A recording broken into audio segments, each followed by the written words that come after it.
মা, ফুলবানু, জলদি বাইরে আসো। আবির খুব অসুস্থ, সেন্সলেস হয়ে গেছে। কি হয়েছে আমার ভাইয়ের?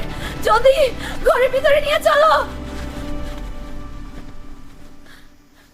রাস্তায় খুবই ভয়ঙ্কর কিছু ঘটছে আবিরের সাথে। ওর মুখেই সব শুনলাম, বলতে বলতেই সেন্সলেস হইয়া গেল। জলদি কিছু একটা করো, হুজুর ডাকো, কবিরাজ ডাকো। আমার মা তো কবিরাজ, সে সবকিছুই পারে।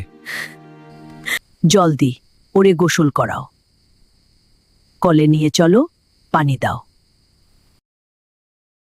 মা, ওর শরীর থেকে তো বিজলা বিজলা কি যেন বের হইতেছে। দাঁড়াও, এই পানিটুকু মিশাইয়া নাও। বুবু, আমি মার কাছে যাব।